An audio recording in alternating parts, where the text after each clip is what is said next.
We are running. I wish that we could go back and start over, keep calm, and handle this in a more reasonable way.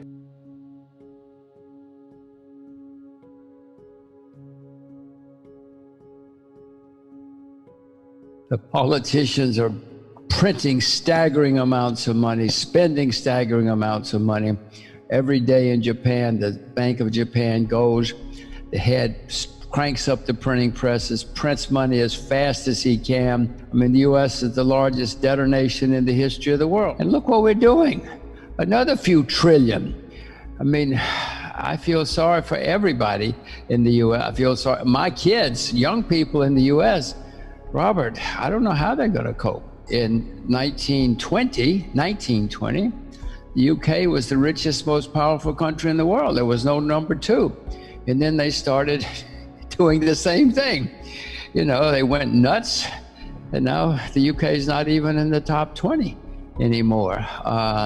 Still there, but the standard of living compared to what the UK had then and now is dramatic different. So I feel sorry for young people in the U.S. I feel sorry for you and me, but I certainly feel sorry for young people. A few months ago, politicians or media or somebody started overreacting, and now the whole world is closed down.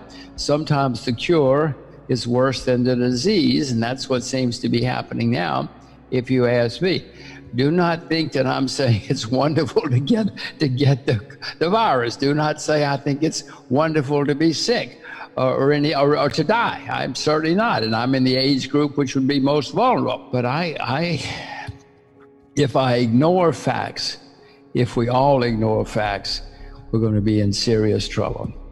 Asia has a less bad situation than the rest of us because they don't have the huge debts. Japan does, but most Asian countries don't have the gigantic debts that the West does. Japan is now in decline.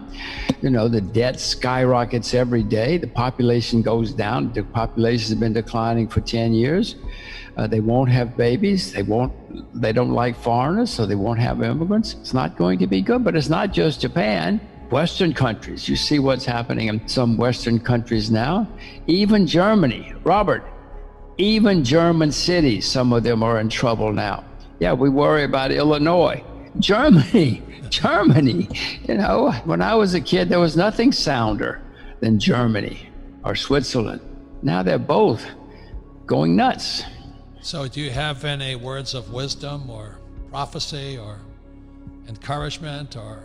I will say that people should not listen to other people. They should only invest in what they themselves know a lot about.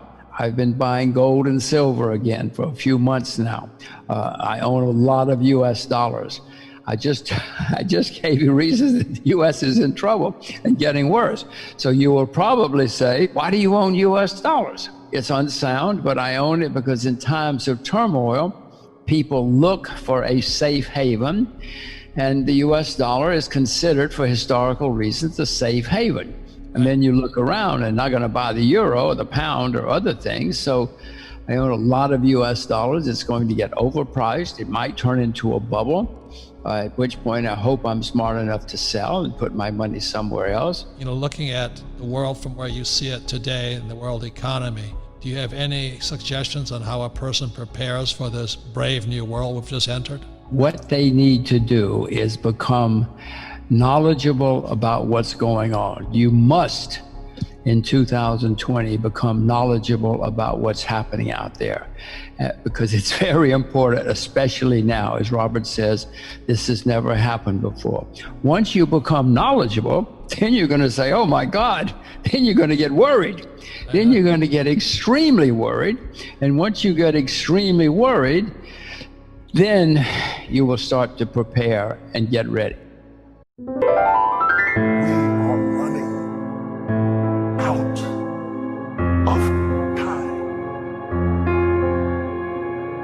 What are you going to do with the time you have left?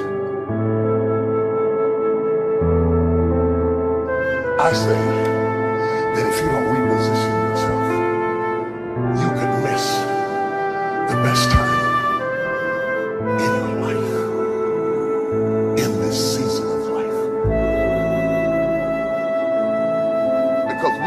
change the way we think. We have got to change the way we function. We have got to change the way we deal with issues. And the reason that you have to begin to reposition the way you think and the way you function and the way you feel is that we many times are stuck between the lines of limited thinking and limited people and limited ideas and limited philosophies, and there's something creative down inside of you saying, let there